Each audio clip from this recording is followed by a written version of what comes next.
어묵. 여러분 반갑습니다. 예수 생각 매일 어묵 함께하는 우리 친구들 환영합니다. 오늘도 하나님 말씀 묵상하러 찾아온 우리 친구들 환영하고요.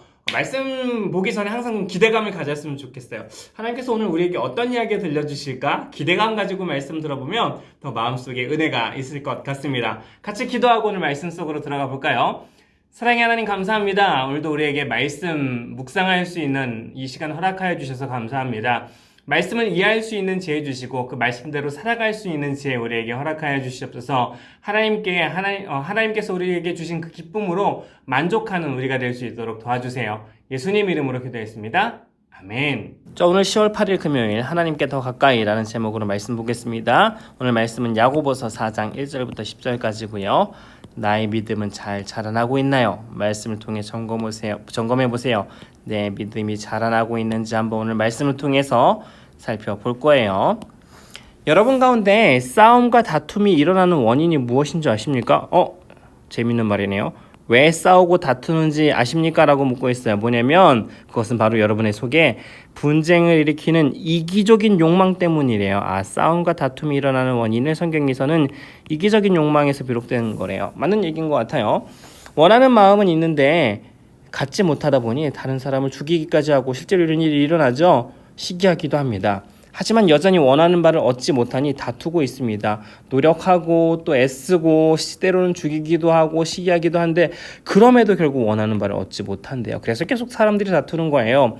그런데 원하는 바를 얻지 못하는 것은 하나님께 구하지 않기 때문이래요. 그리고 구해도 받지 못하는 것은 구하는 동기가 잘못되었기 때문입니다. 여러분은 오직 자신의 유익만을 위해서 쓰려고 구하고 있습니다. 여기 나오네요. 구하긴 구하는데 내가 이거 갖고 싶어 저거 갖고 싶어 기도도 하는데 자기만 생각하는 이기적인 마음으로 구하기 때문에 그것들을 받지 못한다라는 거예요. 하나님께 충성되지 못한 여러분은 세상을 사랑하는 것이 하나님을 미워하는 것이라는 사실을 모르십니까? 만일 세상과 버타고 싶은 사람이 있다면 그는 스스로 하나님과 원수가 될 것입니다. 중요한 말씀이죠. 세상을 살아가는 것은 하나님을 미워하는 것이다 라고 이야기를 하고 있어요. 하나님께서 우리 안에 거하게 하신 성령이 우리를 시기하기까지 사랑하신다라는 성경 말씀이 아무것도 아닌 말처럼 생각됩니까? 왜 시기하기까지 사랑하세요? 우리 마음에 다른 것들을 사랑하게 되면 하나님께서 그 마음을 기뻐하지 않으신다라는 거죠. 하나님께서는 우리에게 성경이 말한 대로 더 큰 은혜를 주셨대요. 그래서 성경에 이렇게 기록되어 있습니다. 하나님께서는 교만한 자를 물리치시고 겸손한 자에게 은혜를 주신다. 그러므로 여러분 자신을 하나님께 드리라고 말씀하고 있죠. 마귀를 대적하십시오. 그럼 마귀는 도망칠 것입니다. 하나님께 가까이 나아오십시오. 그러면 하나님께서도 여러분을 가까이 할 것입니다. 여러분은 죄인입니다. 그러므로 여러분의 삶 가운데 죄를 깨끗이 씻으십시오. 여러분은 하나님과 세상을 동시에 쫓으려 하고 있습니다. 정결한 마음을 품기 바랍니다. 슬퍼하며 울부짖으십시오. 웃음을 울음으로, 기쁨을 슬픔으로 바꾸십시오. 주님 앞에서 스스로를 낮추면 주님께서 여러분을 높이실 것입니다. 자, 오늘 말씀 한번 읽었는데요. 화면 잠깐 멈추고 두 번 더 읽으면서 어떤 말씀인지 곰곰이 생각해보고 돌아오겠습니다. 자, 이어서 관찰하기입니다. 다음 질문에 대답해 볼까요? 첫 번째, 왜 싸움과 다툼이 일어나나요? 1절, 이기적인 욕망 때문이래요.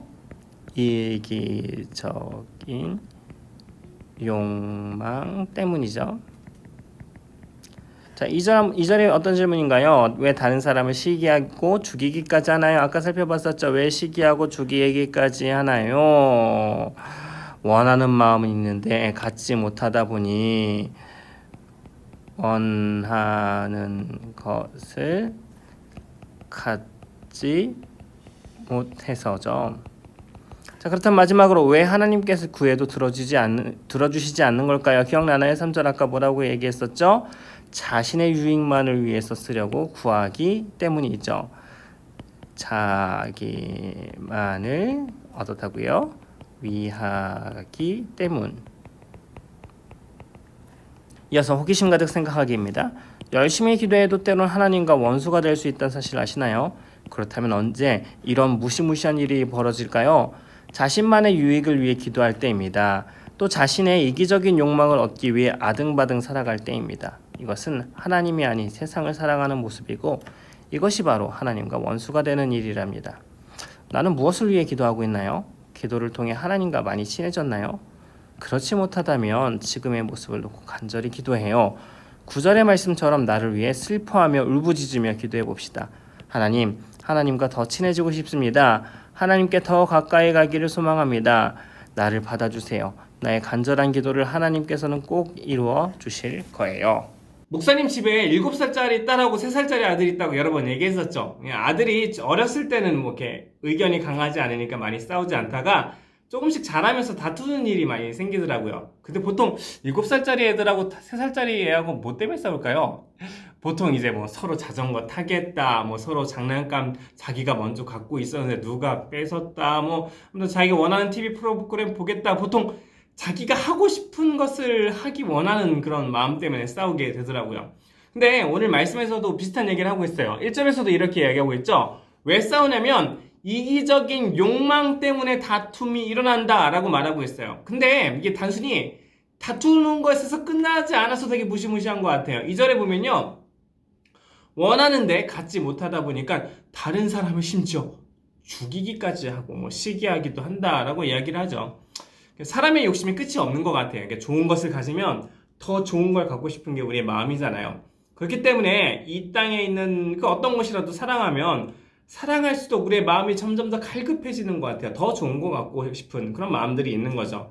내가 더 가지려 하고 내가 더 좋은 것을 차지하려고 하는데 사실 그런데 거기에 만족감이 없는 거 우리 친구들도 알고 있지 않나요? 오늘 말씀에서도 같은 얘기를 하고 있어요. 세상에 어떤 것도 우리에게 만족감을 줄 수 없는데 진짜 만족이 어디냐면 하나님 안에 있다라고 이야기하고 있어요. 우리 친구들, 모든 것을 가졌어도 하나님이 없다면 여러분의 마음은 공허하고 허전할 거예요. 세상에 그 어떤 것도 여러분에게 만족을 줄 수 없기 때문인데요. 기억했으면 좋겠어요. 하나님만이 여러분에게 진짜 만족을 주실 수 있어요. 원하는 좋은 물건을 가졌을 때 누릴 수 없었던 그런 즐거움을 하나님 안에서 누릴 수 있다는 걸 우리 친구들이 꼭 경험해 봤으면 좋겠어요.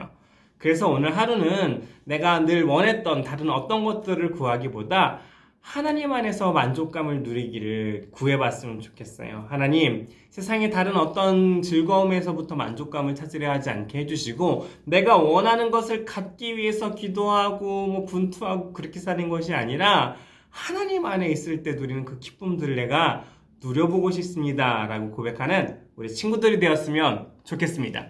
자, 이어서 등불 따라 행동하기입니다. 나는 언제 어디서 무엇을 위해 기도하고 있나요? 내가 지금까지 내 마음에 혹시 이기적인 기도를 하고 있지는 않았는지 생각해보고 혹시 그 이기적인 기도가 있지는 않았었는지 여기다 한번 적어보고 그렇다면 앞으로 어떻게 기도하고 싶은지 여기다가 적어보면 좋을 것 같아요.